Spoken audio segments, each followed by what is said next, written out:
Hello everyone. In this session, we will introduce single period model. So what is single period model? Single period model is also called a news vendor model. So this is a model for ordering perishable goods and other items with limited useful lives. So newspaper is a typical example. So every day the newsstand will get copies from the publisher, and the life of these newspapers will be only one day. By the end of the day, if they cannot sell the newspaper, everything left cannot be returned, and the only thing they can do is they can just maybe deal it with as some waste papers. So similar goods are widely seen in almost everywhere. For example, if we look at the grocery stores, almost all the fresh vegetables and fruit are perishable. So when they order the goods, the only thing that they can do by the end is just throw maybe the rotten fresh vegetable or fruit away. So this is why it is called a news vendor model. We have only chance to decide or make the order pretty much once, and the life cycle is limited. By the end of the life cycle, we can do nothing with it. We cannot carry it for the future. The only thing we can do is we may throw it away and lose all the everything we have spent on it. Or sometimes we may can sell it at discount for other usage, so we can just recover some of the cost. For example, some of the food. Well, some restaurant by the end of the day, everything they cannot sell, they just send it to the place that make or produce pet food at a discount, of course. Sometimes we may even need to pay somebody to help us to handle the leftovers. Now, for this kind of goods, the very important part is we need to decide or make decision about, well, how much to order every time. Now, remember for this kind of product, every time the demand for the product may vary from time to time. Even we take a look at the newspaper or at the newsstand, we really do not know how many copies we can sell every day. We may have a rough idea that probably 20 or 30 copies I can sell every day, but the exact number for every single day may vary.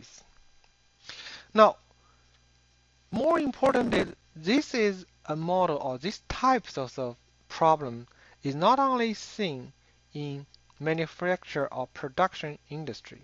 Service industry is also using this model all the time. So this is the box office of the Lord of the Rings. Now you can see pretty much the majority of the revenue is generated in first 5 or 6 weeks. After that, pretty much the revenue are declining very quickly. Now, for this kind of problems, you need to realize before a movie is launched, the studio actually need to negotiate with all the movie theaters to decide how many screens they want, because they need to pay or share the revenue with these theaters. Well, once the number is decided, it is hard, or it will take some time to make any change. It's hard to make change again. Now, this is a part of this kind of problem is similar as the example we've seen earlier in the production industry, because here we are also making a one-time decision, and once the decision is made, well, if the capacity we reserved is limited, then we're losing potential profit or revenue. If we reserve too much space, then it may generate some cost to us. And similar examples including if you are hosting a conference, you need to reserve rooms or reserve the food for the conference, how many you want to reserve. And similarly, when you try to build up a new hospital or new school, you need to decide, well, what will be the capacity of the new school or the new hospital. So news vendor model is widely used in today's business world. Now let's take a look at how do we solve or how do we answer the news vendor or single period model problem. What do we need to consider in single period model? The first is the shortage cost. So usually the shortage cost in the single period model, we use the unrealized profit as the shortage cost. So the shortage cost CS is the revenue per unit minus cost per unit. Second is the excess cost. Excess cost basically is the cost that if we host or if we hold too many units and by the end of the product life cycle that we cannot sell all units, we have to, well, handle the leftovers. So it may generate some salvage values or sometimes even we need to pay other people to handle these leftovers. So the difference between the cost per unit and the salvage value will be our excess cost CE. Now, these two numbers, the shortage cost CS and the excess cost CE, will pretty much determine what will be the best order quantity for a single period problem. Now, how do we find out the right number to order or host? The important part is the demand distribution. We need to know how the demand distributes so we can convert the number we derived from the shortage cost and excess cost to the number we need to order or hold for every single time period. Now, with the given shortage cost and the excess cost, we can calculate the best or the optimal service level. So the service level is defined as a probability that a customer arrives but they will not face stock out. So CS divided by CS plus CE will give us the right service level. Now this number, first, it is smaller than 1. Well, if the service level is 1, it means every single customer appears will be able to be served. Now, since this number is less than 1, so we need to know that not all the customers appear will be served, which means we decide we only serve a portion of our customers. Now, what portion or what percentage can be served or will be served is determined by this service level. And this service level basically is determined by the shortage cost per unit and excess cost per unit. And of course, with this service level, we need to use the demand distribution to figure out what will be the right quantity to order. Now let's take a look at an example to see how can we figure out the right quantity with the given information. Now first, the demand for devil's food whipped cream layer cake at a local pastry shop can be approximated using a Poisson distribution with a mean of 6 per day. So this is the demand distribution. Poisson distribution, 6 per day as the mean. The manager estimates it costs $9 to prepare each cake. And fresh cakes sell for $12 each. And the day-old cakes sell for $9 each. What stocking level is approximated if one half of the day-old cakes are sold and the rest thrown out? Now we look at the given information and we realize that to solve any of the single period model problem, we need to know the service level, and the service level is determined by the shortage cost and excess cost. So we see that the cake costs $9 each, and it can be sold for $12 each.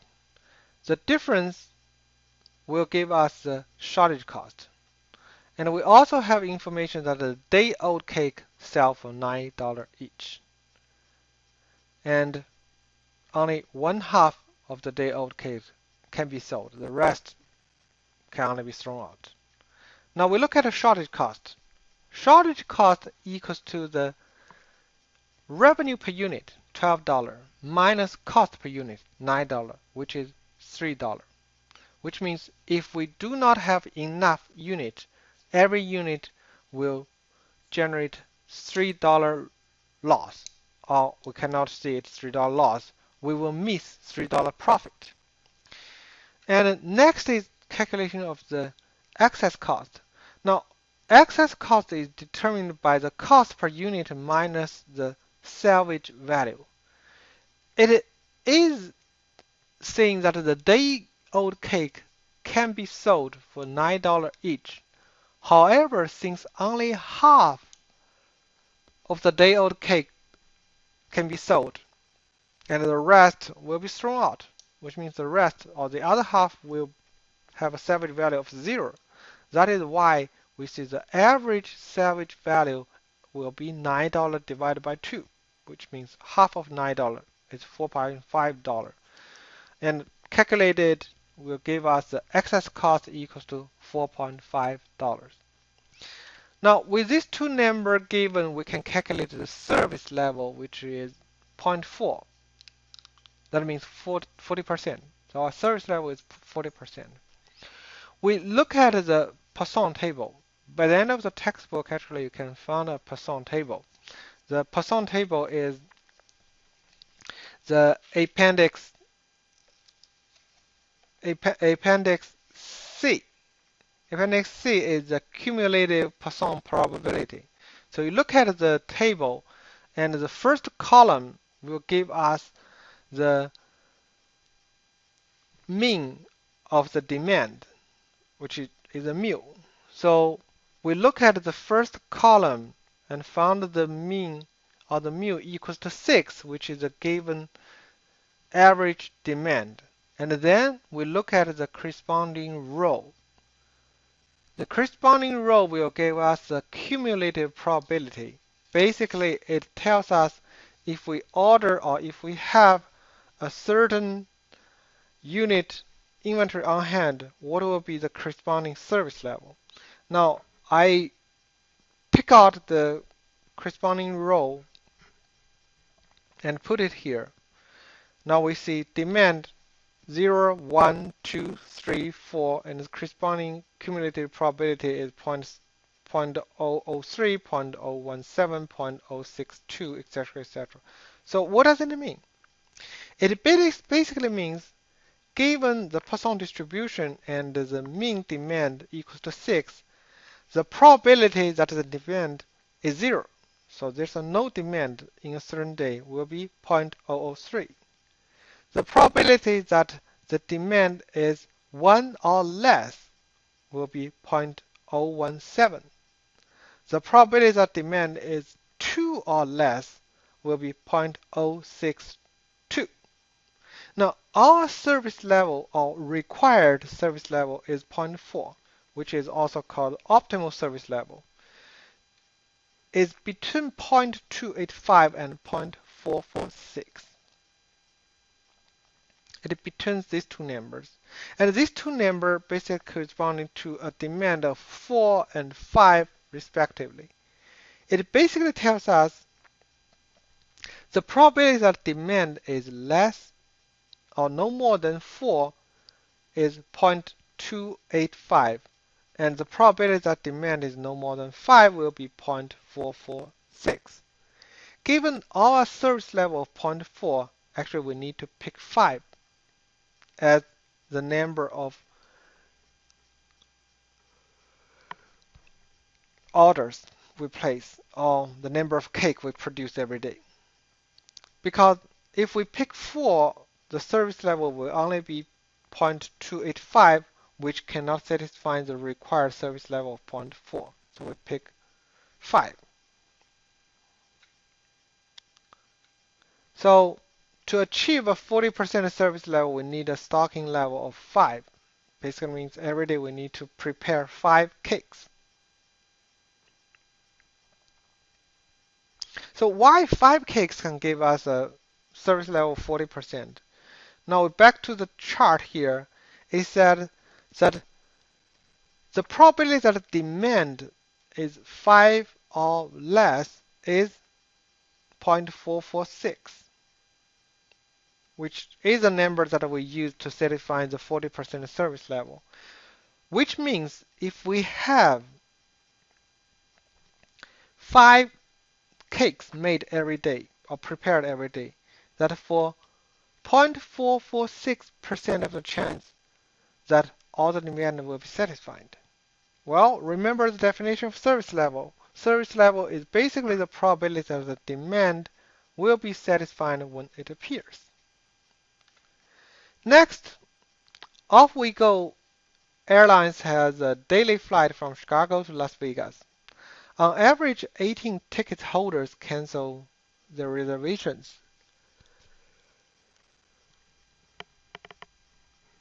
So the company intentionally overbooks the flight.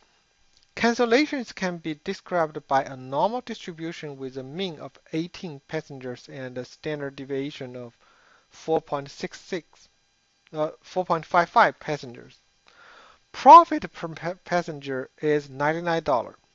If a passenger arrives but cannot board due to overbooking, the company policy is to provide a cash payable of $200. How many tickets should be overbooked to maximize expected profit? Now this is also a single period model problem because we only sell or here overbook the seat once. We only overbook it once. Now we basically consider two things. The profit per passenger basically will be that the number of amount that we cannot make if we do not overbook enough. And the $200 will be the excess cost. If we overbook too many, that we need to pay off this amount. Now, given these two numbers and the demand distribution for normal distribution, we can solve this problem. First, shortage cost is $90. That will be the potential profit we miss if we do not overbook enough. $200 will be the excess cost. This will be the number we pay off if we book too many. Now, with this given information, we have a service level of 0.3311. Next, previous example has a demand distribution of Poisson distribution. For this example, the demand is normally distributed, which means we need to use normal distribution table instead of Poisson distribution table. Normal distribution table is a table B at the end of the textbook. Now, from this table, if you do not know how to use the table, you need to go back to review your statistic and probability content. Now, for us, we have a probability of 0.3311. We basically need to find the corresponding z-value from this standard normal distribution table. In the middle are the probabilities. We have 0.3311, but actually we cannot find an exact amount from the table equals to 0.3311. So we just pick 0.3300 because this is a closed one to 0.3311, which is required by us. Then with this 0.3300, we have the corresponding z-value equals to minus 0.44. So this is not the number of tickets we need to overbook yet. We need to take further step to convert the z-value, which is negative 0.44, to the right x, which is roughly 16. So the example tells us based on the given demand distribution and the corresponding excess cost and shortage cost, we need to overbook 16 seats every time.